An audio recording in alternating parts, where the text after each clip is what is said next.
Nah jadi ente pun gitu kalau jadi kiai, jadi penceramah, nggak usah narget, ngerti? Ya jadi sekarang ini ada banyak penceramah yang Jawa, yang begaya-begaya. Begaya pakai admin. Iya kalau penceramah luar sana yang ketop, yang jadwal padat, kayak Ustadz Somad, Gus Baha, Buya Yahya, itu wajar pakai admin. Penceramah Pontianak begaya pakai admin. Ya. Emasnya alhamdulillah ya. Ya termasuk penceramah ngetop lah untuk di Kalbar. Tak ada pakai admin. Orang langsung nelpon ke Mas, pakai admin malah tambah repot.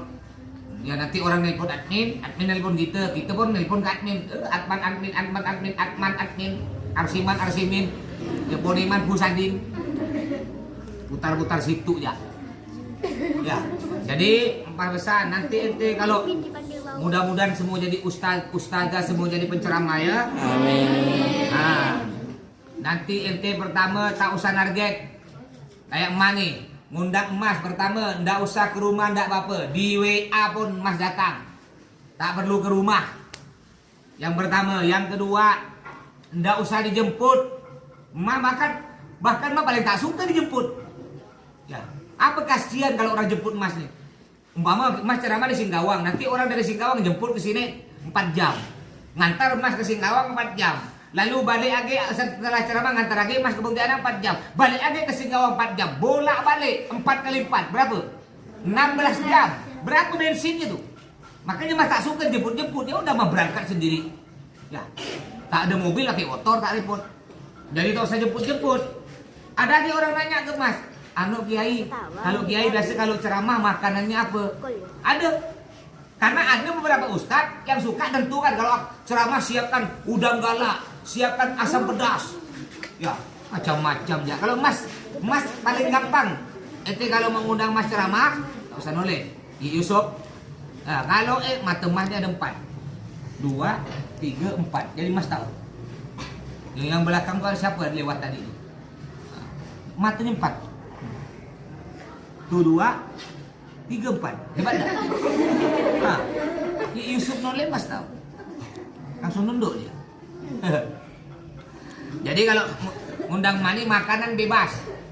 Ma paling suka tuh siapkan Indomie telur, ikan asin. Dah selesai. Yang penting yang wajib ada kopi hitam.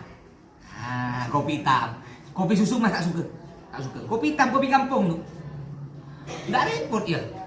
Tak usah bergaya-gaya nak ngundang ini, ngundang repot amat. Ya, ada penceramah, mak pernah ceramah di satu tempat ketemu. Ini penceramahnya berdua.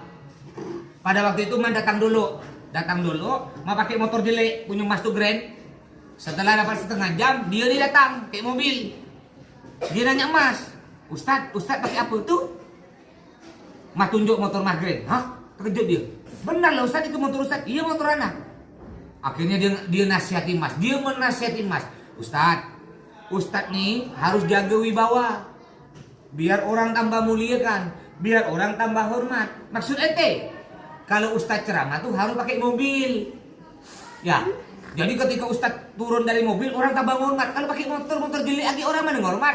Mas jawab, mohon maaf ya, ana diundang ke sini ini untuk ceramah, bukan undangan lomba kontes mobil. Kalau emas diundang pameran mobil, emas bawa mobil, bukan Mas tak punya mobil. Mobil dia Avanza, mobil mah pada waktu itu Alphard. Baru Avanza bergaya. Gimana kalau punya Alphard? Ya. Paham? Ada lagi emak pernah ceramah daerah Kota Baru. Berdua dengan seorang ustadz. Emak kan kalau ceramah pakai songkok hitam. Songkok hitam merah-merah gini lagi ceramahnya. Ya. Tak terasa saking enak ceramah, tak terasa. Songkoknya sampai merah gini. Sedangkan ustadz ini pakai sorban begini. Ngelihat emak lalu emak dinasihati, Ustadz tuh kalau ceramah pakailah sorban, biar ada wibawa, biar orang tambah hormat. Pakai jubah 3 lapis, merah, kuning, hijau, berdiri di simpang 4, gantinya lampu merah. Jadi kata dia emak kalau suruh pakai sorban, pakai jubah. Emak bilang ke dia, mohon maaf. Ya, anak ini merasa anak tak pantas pakai itu karena anak bukan ulama. Ya, kalau ente ulama dan juga anak hak diundang di sini untuk ceramah, bukan untuk lomba busana muslim. Kalau diundang lomba busana muslim, iya. Ya. Jadi silakan ente mau pakai imamah, pakai sorban, jubah silakan. Cuma jangan ente nyalakan anak yang ceramah pakai songkok hitam. Ya, anak pakai ceramah songkok hitam nih ya urusan anak.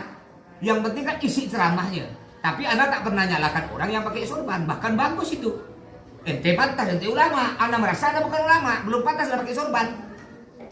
Ya, karena tidak sesuai dengan gaya anak. Mak bilang gitu ya. Nah, jadi tidak usah banyak gaya. Kalau berkat mas, kalau ngundang emas gimana mas? Boleh enggak? Kalau enggak beri berkat ya enggak apa-apa. Kalau ente ngundang emas, ente tak beri emas berkat oleh-oleh, tak apa-apa, tak wajib berkat. Cuma kalau ente tak beri emas berkat, mas tak nyaman. Kadang-kadang Najwa, bah, ada berkat ya? Tak ada, masin panitia bah. Masin panitia. Kadang-kadang ada panitia tak paham. Ada nih tuan rumah tak paham. Di depan mas biasa ada buah anggur kan? Ayam bakar, anggur, apel, kelengkeng, apa ge, melon, semangka. Tak mungkin lah mas makan banyak-banyak. Malu lah mas kan? Mas pura-pura lah ngambil anggur sebutik ya. Masa langsung ngambil, kalau di rumah kan makan.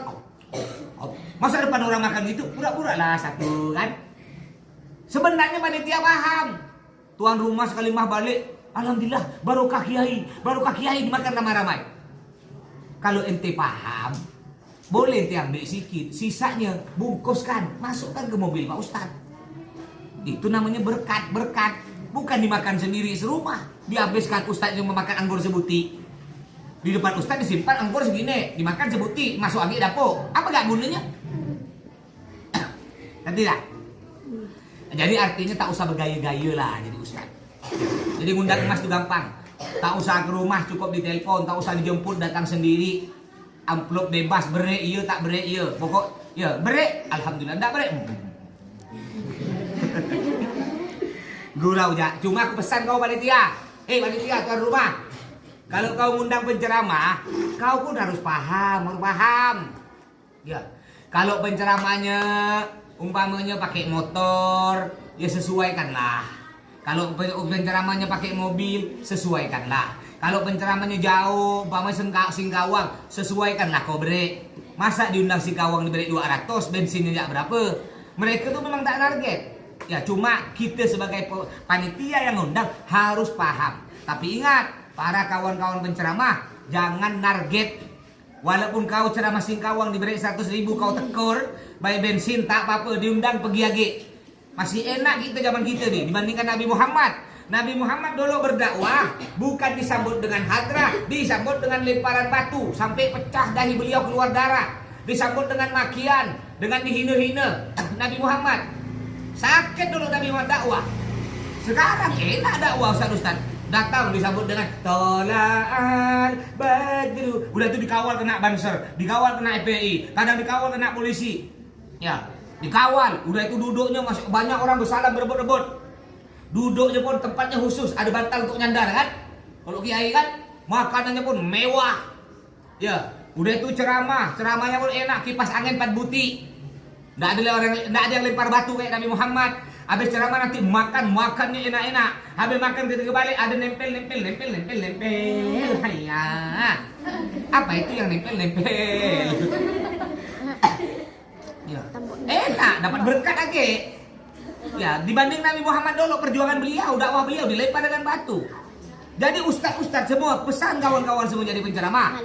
Ya, jangan target diberi berapa pun terima. Kena panitia beri 50.000 terima. Nih mas contoh dah pernah ceramah daerah Ketapang. Ya, sama daerah Ketapang. Tanyakan Ustaz Indra abang angkat mas ketua Dayak Muslim tuh. Ketapang dapat berapa ini? Perjalanan pada waktu itu 7 jam pakai mobil, PP 14 jam. Berapa amplopnya? 50.000. Tanyakan Ustaz Arinya tuh, Ustaz Ari yang biasa ikut mas ceramah. Pernah ceramah di daerah Hulu. Pakai bis perjalanan 18 jam. 18 kali 2 berapa? 36 jam PP. Dapat berapa amplopnya? 1.000 pun tak dapat. Tak dapat amplop sama sekali. Tanyakan Ustaz Ari. Lalu mbak diundang lagi, pergi lagi. Ya. Pokoknya jadi itu gitu. Ente diberi, alhamdulillah, diberi berapa pun terima. Walaupun ente ceramah di Ketapang diberi 50.000 terima. Diundang datang lagi. Ya mudah-mudahan semua ente jadi ulama, jadi penceramah, jadi ustazah. Amin. Yang ikhlas, betul-betul memperjuangkan agama Allah, ikhlas. Ya, hanya mengharap pahala dari Allah. Amin ya rabbal alamin.